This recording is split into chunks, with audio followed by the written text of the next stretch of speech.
کچھ بھی کہنے سے پہلے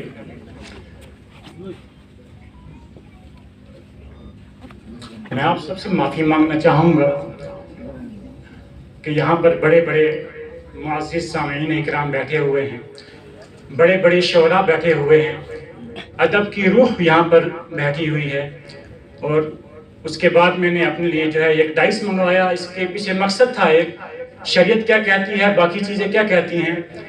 شاید میں اپنے والد صاحب کو وہ چیز نہیں دے سکا، ان کے معیار تک نہ پہنچا، مجھ کو خود پر بڑا بھروسہ تھا، تو کہیں نہ کہیں میں جو ہے میری غیرت یہ گوارا نہیں کرتی کہ میں یہاں بیٹھ کر ان کے فوٹو کو بھی اپنی پیٹھ دکھاؤں، تو یہی مقصد تھا کہ یہ ڈائس میں نے یہاں پر جو ہے منگوایا تھا۔ خیر، گئے دنوں کا سراغ لے کر کدھر سے آیا کدھر گیا وہ، عجیب مانوس اجنبی تھا، مجھے تو پاگل کر گیا وہ بزم کی رات کا ستارہ، وہ ہم نفس ہم سخن ہمارا، سدا رہے اس کا نام پیارا، سنا ہے کل رات مر گیا وہ، سنا ہے کل رات مر گیا وہ۔ بسم اللہ الرحمن الرحیم۔ یہاں اتنے لوگ بیٹھے ہوئے ہیں کہ میں اگر نام لینا چاہوں گا تو شاید کچھ لوگوں کے نام چھوٹ جائیں گے، اور میں اپنے آپ کو اس قابل سمجھتا بھی نہیں ہوں کہ ادب کی محفل میں ان بڑے بڑے باوقار لوگوں، بڑے بڑے شاعروں کے بیچ میں کہیں اپنے آپ کو دیکھ بھی پاؤں، لیکن حکم ہوا ہے، حکم کی تعمیل کرنا ضروری سمجھتا ہوں۔ یا ایھا الناس انا خلقناکم من ذکر و انثی وجعلناکم شعوبا وقبائل لتعارفوا ان ذکر اللہ اعصاکم واللہ علیم خبیر۔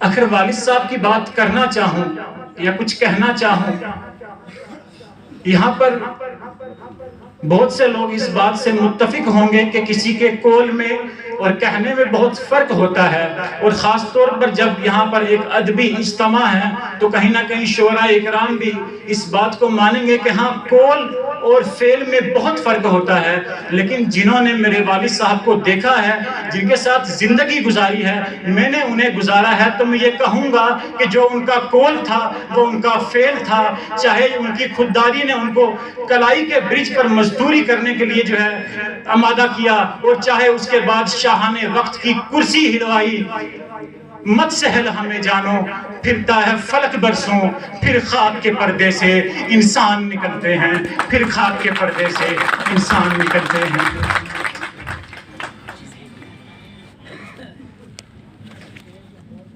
اگر ان کے بارے میں کچھ کہنا چاہوں یا بولنا چاہوں تو شاید وہ اوقات نہیں ہیں، وہ بات نہیں ہے، زندگی گزاری، لمحات گزارے، ایک ایک مومنٹس ان کے ساتھ تھی۔ آج بھی 21 جون کا وہ وقت مجھے ہو بہو یاد ہے جب 3:40 پہ میری والدہ مجھے کال کرتی ہیں کہ والد صاحب کی صحت ٹھیک نہیں ہے۔ مجھے لگا نارمل چیز ہے، 3 دن پہلے بھی جو ہے تھوڑا سا بخار ہوا تھا۔ خیر، میں گھر پہنچتا ہوں اور دیکھتا ہوں کہ والد صاحب جو ہیں نہا دھو کے فارغ ہو چکے ہیں، غسل لے چکے ہیں۔ میں نہیں جانتا کہ ان کے مائنڈ میں کیا چل رہا تھا، کیا چیزیں تھی۔ غسل لے چکے ہیں، غسل لے کے فارغ ہو چکے ہیں، اور کہتے ہیں کہ ارشد مجھے تکلیف ہو رہی ہے، مجھے کچھ تکلیف ہو رہی ہے، مجھے لگ رہا ہے کہ شاید کچھ عجیب سا جو ہے دباؤ ہے میرے اوپر۔ میں نے کہا کوئی بات نہیں، چلتے ہیں اسپتال چلیں گے۔ ان کی غیرت دیکھیے کہ وہ کہتے نہیں چل نہیں پاؤں گا، چل نہیں پاؤں گا۔ میں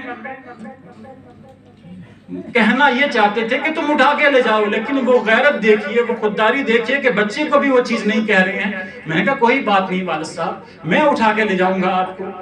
تو اگر میں نے اپنی زندگی میں اپنے والد کے لیے کچھ تھوڑا سا کیا یا کچھ خدمت ان کی تو وہ صرف یہی تھی کہ ان کو جو ہے اٹھا کر جو ہے وہاں سے میں نے گاڑی میں رکھا، یا جب میں جے کے میڈیسٹی پہنچتا ہوں تو وہاں سے اٹھا کے جو ہے ان کو میں ہاسپٹل کے بیڈ پہ رکھتا ہوں۔ بس یہی خدمت لی انہوں نے، اور چلتے پھرتے وہ اس دنیا سے چلے گئے۔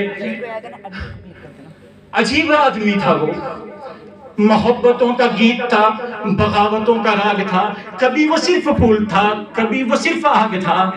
عجیب آدمی تھا وہ مفلسوں سے کہتا تھا کہ دن بدل بھی سکتے ہیں، وہ جابروں سے کہتا تھا تمہارے سر پہ سونے کے جو تاج ہیں کبھی پگھل بھی سکتے ہیں. وہ بندشوں سے کہتا تھا میں تم کو توڑ سکتا ہوں، سہولتوں سے کہتا تھا میں تم کو چھوڑ سکتا ہوں، ہواؤں سے وہ کہتا تھا میں تم کو موڑ سکتا ہوں، وہ خواب سے یہ کہتا تھا کہ تجھ کو سچ کروں گا میں، وہ آرزو سے کہتا تھا میں تیرا ہم سفر ہوں تیرے ساتھ ہی چلوں گا میں. وہ آدمی سے کہتا تھا کہ آدمی سے پیار کر، اچھل رہی ہے یہ زمین کچھ اس کا اب شنگار کر. وہ زندگی کے سارے غم تمام دکھ ہر ایک ستم سے کہتا تھا میں تم سے جیت سکتا ہوں کہ تم کو تو مٹا ہی دے گا ایک روز آدمی، بھلا ہی دے گا یہ جہاں. میری الگ ہے داستان، میری الگ ہے داستان. وہ آنکھیں جن میں ہیں سخت، وہ ہونٹ جن پہ لفظ ہیں، رہوں گا ان کے درمیان کہ جب میں بیت جاؤں گا، رہوں گا ان کے درمیان کہ جب میں بیت جاؤں گا. عجیب آدمی تھا وہ. You must have seen few people who did not have any inheritance behind them, who did not have any legacy behind them. کوئی باپ نہیں ہے، کوئی لیگیسی نہیں ہے، کوئی انہیریٹنس نہیں ہے، اکیلا یتیم بچہ ہے.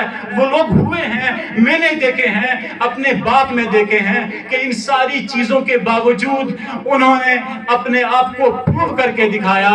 اور کہیں نہ کہیں کوئی مانے یا نہ مانے میں اس چیز کا اعتراف کرتا ہوں کہ ان کی عظمت میرے لیے ہمیشہ اوپر سے اوپر رہے گی. میں جہاں بھی ہوں، میں جو بھی ہوں، میں اس شہر میں جو ہے بہت وقت گزار چکا ہوں. میں نے اپنی زندگی میں، یہ مبالغہ آرائی نہیں ہے، اس کو اس چیز میں مت لیں، میں بڑھا چڑھا کے پیش نہیں کر رہا ہوں. مجھے اپنی زندگی میں کسی بھی پرسنالٹی کی ضرورت ہی نہیں پڑی، کسی بھی انسپریشن کی ضرورت نہیں پڑی، کیونکہ میری انسپریشن میرے والد صاحب تھے. وہ میرے سامنے تھے، میں ان کو جیتا تھا، ہمیشہ سے ان کو جیتا رہوں گا. وہ نام نہیں ہے، میں انہیں کچھ نہیں دے پایا، وہ اپنی لیگیسی، اپنا نام مجھے دے کے چلے گئے جس کے بدلے میں آج بھی کھا رہا ہوں. انہوں نے کچھ نہیں لیا. اگر آپ دیکھیں گے تو نعمانی نام نہیں تھا، نعمانی مومنٹ تھی، نعمانی تحریک تھی. نعمانی تحریک تھی خودداری کی، نعمانی تحریک تھی ایک سٹرگل کی، نعمانی تحریک تھی ایک جد و جہد کی، نعمانی تحریک تھی ایک سچائی کی جو تھی، جو ہے، جو ہمیشہ رہے گی. اور مجھے صدیوں گزارنا ہے اسے، مجھے صدیوں گزارنا ہے اسے. وہ میرا آخری زمانہ تھا. بہت سے لوگوں نے، بہت سے بزرگوں نے اپنی اولادوں کو بہت کچھ دیا ہوگا، لیکن کہتے ہیں نا کہ کچھ لوگ ایسے گزر جاتے ہیں کہ جو کہیں نہ کہیں اپنی اولادوں کو شاید وہ چیز نہیں دے پاتے، لیکن جو دینا ہوتا ہے وہ اصل میں دے کر چلے جاتے ہیں. اور وہ چیز ہوتی ہے تربیت، کہ ہر نسل وراثت میں خزانے نہیں دیتی، ہر نسل وراثت میں خزانے نہیں دیتی. کسی کو علم ملتا ہے، کسی کو تربیت ملتی ہے. شکریہ.